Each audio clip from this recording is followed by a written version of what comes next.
ce à quoi nous sommes confrontés, c'est à penser l'institution de manière radicalement nouvelle.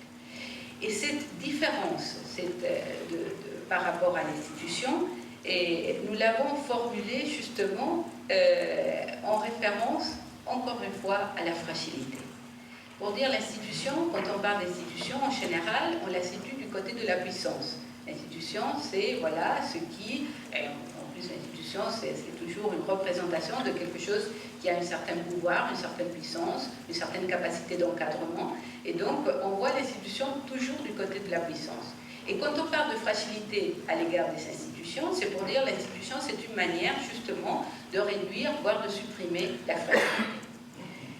Et ce qu'on s'est dit, c'est en fait, il y aurait une autre manière de penser l'institution, et cette autre manière, c'est de penser l'institution à partir de la fragilité.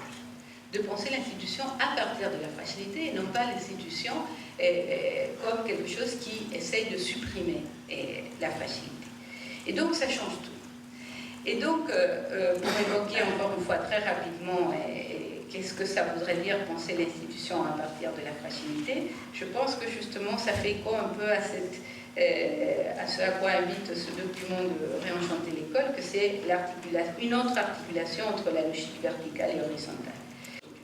Toute institution a une anthropologie sociale, même si elle n'est pas explicite, c'est-à-dire elle est fondée sur une certaine conception de la vie ensemble, de la vie commune.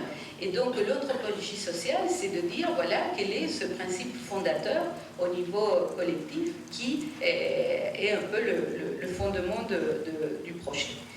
Et donc cette anthropologie sociale, ce principe fondateur, on l'a formulé avec une expression très simple, mais qui pour moi dit quelque chose de très fort, c'est de dire que la fragilité est au centre du vivre ensemble. Qu'est-ce que ça veut dire, la fragilité est au centre du vivre ensemble? C'est une inversion radicale par rapport à la fragilité. C'est-à-dire la fragilité, en général, on la perçoit comme un manque à réparer, un manque à combler, quelque chose qui ne va pas et qu'il faut réparer. La fragilité n'est pas tellement un manque à combler, un manque à réparer, mais elle est une ressource. Elle est une ressource. Et toute la construction de la communauté de l'Arche se fait à partir de cette ressource qui est la fragilité.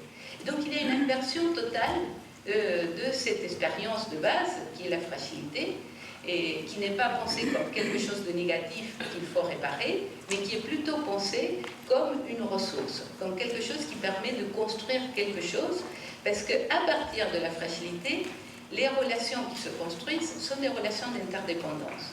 Tandis que quand on est dans une approche qui est fondée non sur la fragilité, mais sur la solidité, sur la compétence, sur la puissance, là, on est dans l'indépendance, mais on n'est jamais dans l'interdépendance.